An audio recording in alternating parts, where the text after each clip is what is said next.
Good evening, everyone.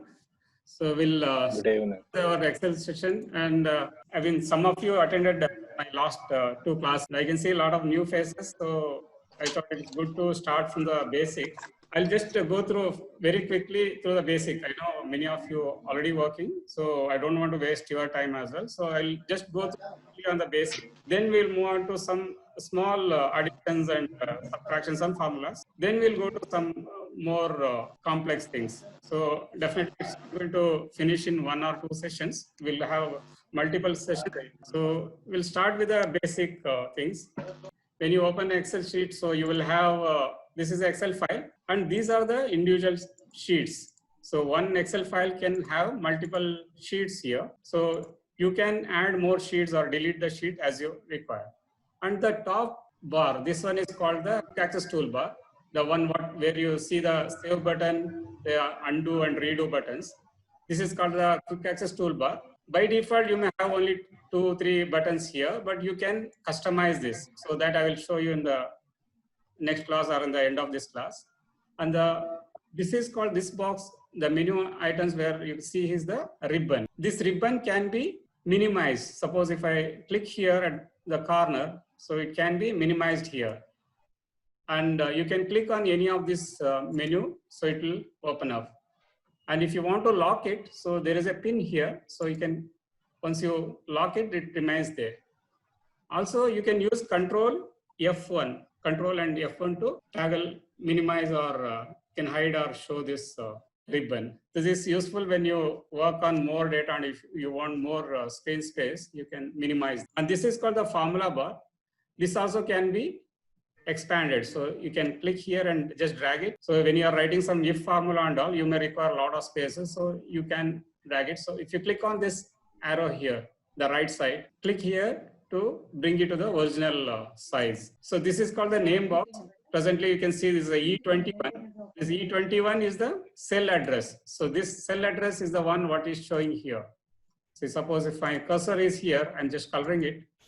This cell address is shown here. So these are the columns, the A, B, C, D, this is called the columns. And these are the rows. So intersection of this column and the row is its cell address. This is the F column and this is the 8th row. So this is called as F8. So this is very unique in Excel compared to any other application. You don't find this type of addressing a particular position in the document. So this is why this is very useful when we work on formulas, where we refer with the position of it, not with the value. Suppose if you are writing something, say number here in a formula, and here we write say 35, and when you are summing it up, we are adding with the cell address, not with the value. So advantage here is, suppose if I am changing the value here, this total also gets changed, because we are not referring the value, we are referring its position. That is a cell address. This is what is displayed here. And in the menu, you can see there are a lot of things are here, the menu options. Under Home tab, you can see the basic things like the formatting and the font selections, like different types of fonts and the sizes, the bold and things like that. And here the merge and here inserting the cell or in sheets and auto sum and things like that. Under inserts, you'll find little more complex things like inserting the chart, shapes, pictures, column, and then the spark lines and things like that. Under page layout, you'll find the options to set up your page. Page maybe you are setting the page size to A5, A3, A4, whatever, or the orientation, maybe portrait or landscape. Those things you can set it here. Under formulas, you will see there are a lot of tabs. All the formulas related to summing and things like that are here. And recently used ones, suppose you are using a lot of functions, those, if you are repeating it, you can choose it from here. All the financial formulas like interest or EMI and payment, future values, those formulas are here. Under logical, you if, else, and things like that. So you have a lot of different tabs too. Under that, it is grouped, those formulas. Under data, you can see there is a tabs to import the data from web or from other Excel file or from a CSV file. And also you have a sort and filter and duplicate removal, grouping, ungrouping. Under review, there is a option to protect your sheet. That means you can set the password to protect your workbook or sheet so that no one can open it without that password. And also you have the place to put the new comments and new notes here. Under view, you can do the change the page layout to normal page layout or break view, and also you will see this freeze pane. This is what probably you may use a lot. Freeze pane may be used to freeze certain portion of the cell. When I come to the sheets here, so as I said, these are individual sheets. Each sheet is named, you can have a duplicate name, so it has to be unique names. So that is left to you. You can put any names here. And if you want to add any new sheets, you can, there are multiple ways. One is you can right click and insert worksheet. Other one is you can, there is a plus sign at the last sheet. If you look at the last sheet here, if you look at, it's at the U column in my page, it is at U. If you click on plus sign, there will be a sheet created. Say the sheet 4 is created. If you are on a Office 2010 or before, this may not be plus, it may be star here. Just click on that, create a new sheet. And other way is under, you have an insert tab, and from here also you can insert the sheet. So these are multiple ways to insert the sheet. If I want the sheet to be moved across, suppose say now 3, 5 and 4 is there. I want this 4 to be at after 3. Just click here with the left mouse click, you just hold it and leave it here wherever you want. Suppose if I want this sheet 4 to be somewhere here, just you can see this arrow here. So when I drop it, wherever I'm dropping here, when it comes here, it comes to the between 1.4 and 1.5. If I am here, it drop between 1.3 and 1.4. I want to change this name. Maybe say the sheet 3, I want to change it. There are again multiple ways to rename it. One is right click and there's a rename. Probably I will make this as a sales, and this maybe right click and say this is cost. And here there is one more method is, the easier is maybe double click on it. When you double click, so it is selected, you just keep typing. Maybe I'll say expenses. So this is how you can rename it. And if you want to hide some of the sheets, which is very important for you, maybe when you have these many sheets here, it is very difficult for you to immediately see which file you want to or something. Maybe sales file or expense file is the one which you are seeing all the time. You can change the color. Right click here on the sheet and go to tab color and change it as maybe red. And maybe under cost, maybe we'll change it to say green. And sales maybe say purple. That's left to you. So you can, these are very easily, you can see those sheets. And if I don't want the sheet, so I can just right click and delete the sheet. So this is the basic operation on the Excel. And one more thing is, suppose if I want to go to the next sheet, suppose I'm here. If I want to go to the next sheet, I can click this way. But if it is nearby, you can go, this is easy. But if it is far off, you can use the control and page down. Is a control and page down. I'll just type it here. If you press the control button and the page down, so it will move to the next sheet. Same way, if you press control and page up, it is moving to the previous sheet. Sometimes you may have many sheets and you want to go to the last sheet. So you can press the control and this right arrow. Control and this right arrow here. In the left bottom corner, you can see this arrow, right? This control button, press the control button and click on here. So it goes to the last one. Suppose if I want to the first sheet, I can just press control and left button, left arrow, control and right arrow to the last, and control and left arrow to go to the first sheet. In case if you have many sheets, maybe sometimes some people have a file like 50 sheets and all. It's very difficult to just go through like this. So you can go easily by right click on this. Here, the left corner, left bottom corner, you'll see this arrow, right? The browsing tabs. You right click on and you will see all the sheets. Just click any of the sheet, whichever you want, and click OK. It will take you to that sheet. Or if you want to go to some other sheet, right click here, and and come here. So this is how you can move from one sheet to the other sheet. And if I want to adjust the column width, you can select whichever column you want to adjust the width and just drag it. It will widen that much. Or if I want to increase the height of the row, select whichever row you want to increase it, just drag it. Or if I want to change it by fixed number, so you can right click and go to row height and give a number. Now it's showing as a 41 here. I'll make it maybe say 20. We'll move on to the next sheet here. And here, if you look at, these item numbers are not fully visible. This is because this column width is less than what is there in the item. So you just double click on the A, so it widens to the biggest or widest text. See, it was like this. Click on the A here, A and B. Between A and B, there is a line, right? On that you click, so it will widen to the width, maximum width. Suppose if I want to do it for all the columns, just select all the columns, and once you click it, it will widen all the sheet. Or if I want to do it for the entire sheet, click here at the left corner. Just between that 1 and A, there you can see the triangle. Click here, it will select entire sheets and click on the column. So it will widen to whatever you want. When I move down, you don't see these headings here. So these are the headings. Just I will make it bold, or maybe I'll color it. When I move down, so these headings are gone. So we don't know what this is. The F column, we don't know whether it is a quantity sold or quantity received, or is it a unit price and things like that. So it is hidden. The headings are hidden. You can set it. I mean, you can make this to be visible all the time. That we call as a freeze pane. So keep the cursor wherever you want. Suppose if I want only one line to be frozen, so keep your cursor here and go to view, go to freeze pane. And if I say freeze pane, top row means only one row will be frozen. So see this one you can see all the time.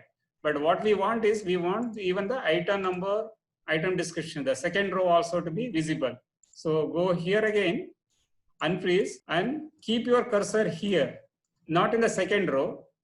You keep in the third row, then only the two rows will be frozen. So keep at the third row, go to freeze pane and click here, freeze pane. So now if you look at, so this is the two rows are frozen. And also you can see a line between this second and third row. You can see there is a line.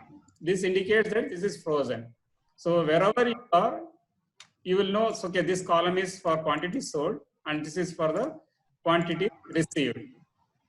And if I want this column to be frozen, sometimes what happens, you may have many columns like this. So when I move to the right, your column is invisible. So you can freeze the column as well.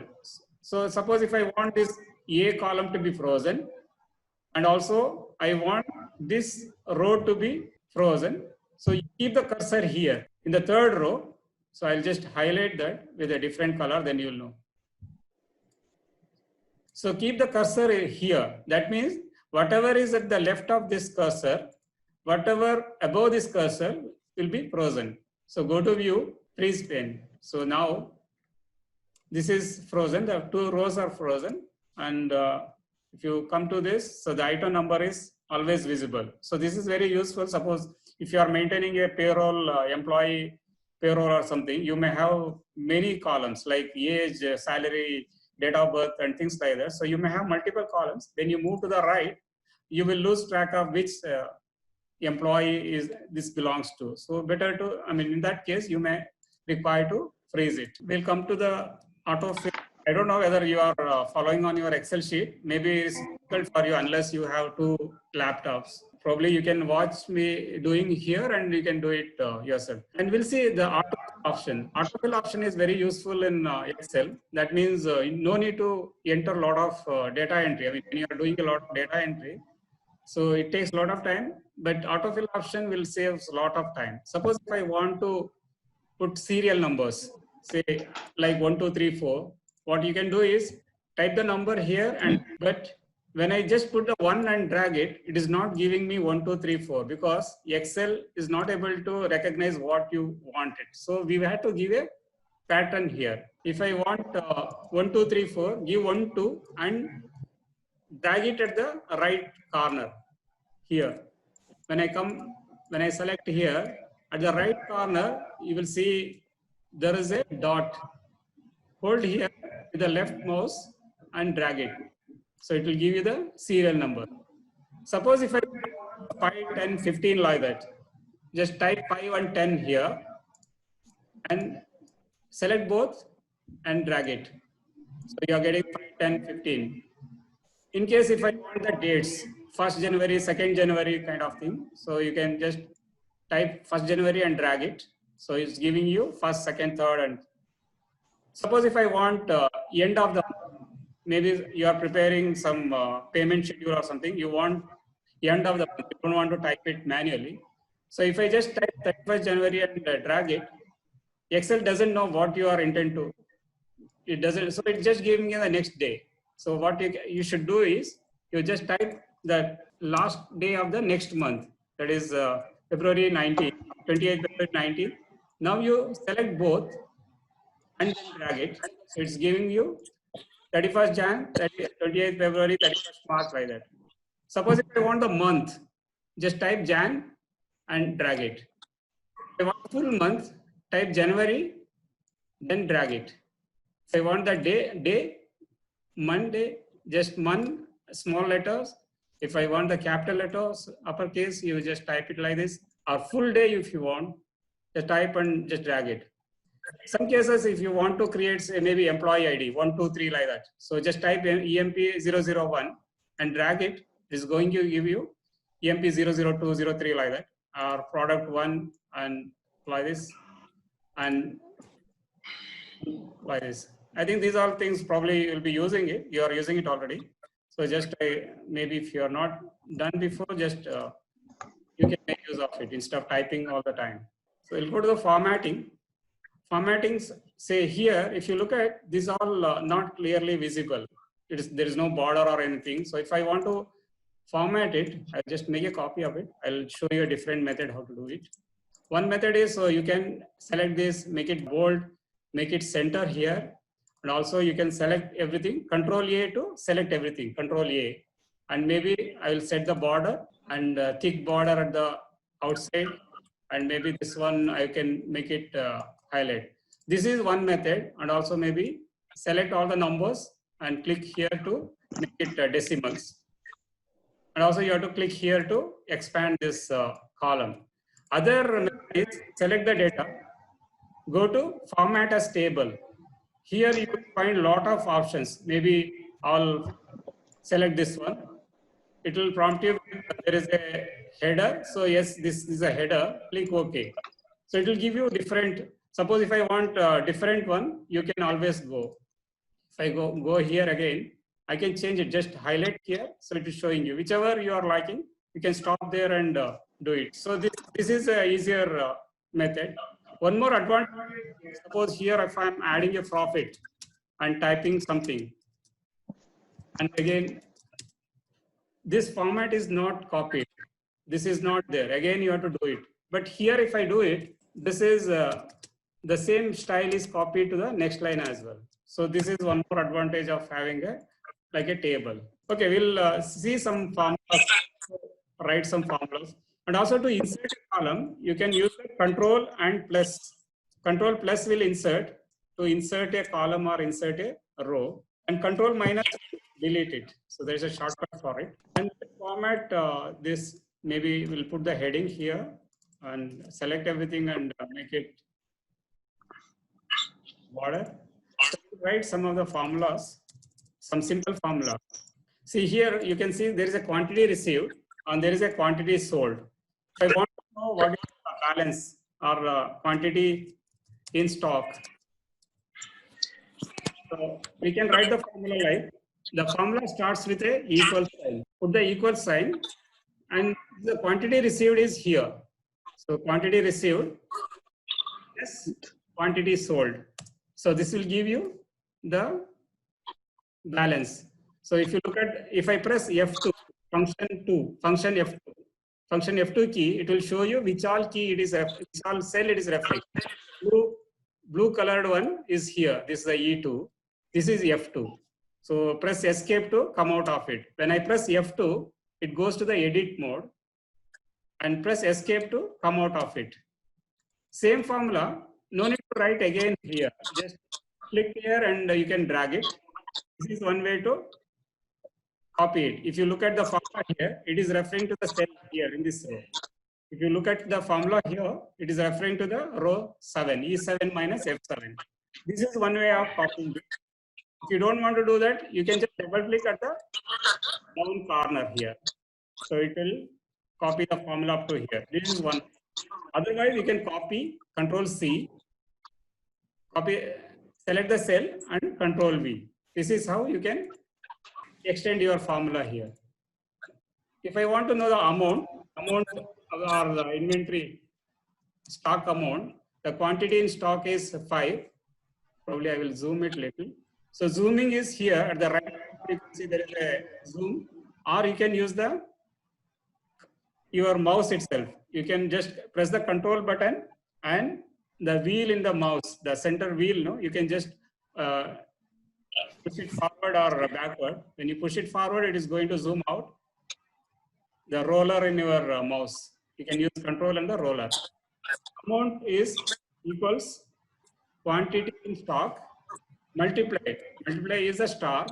There is a shift and 8 in your and select the unit cost. So it is referring to quantity and the unit stock. And again, you double click here. So this is going to copy this formula till the end. So this is how you can get the value. If I want the total, keep the cursor outside this value, and you can click on this auto sum. This is one method. Or you can just press Alt equals Alt, Alt and equals.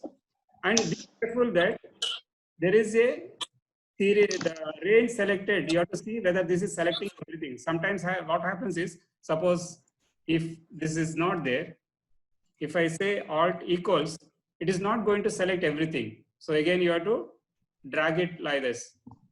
So be careful that this row, the range selected is correct. Otherwise, your total will go wrong. And if I want only 2 decimals, select here and click on the, so it is going to give you the total here. If you like this video, please subscribe to my YouTube channel and press the bell icon to receive more videos.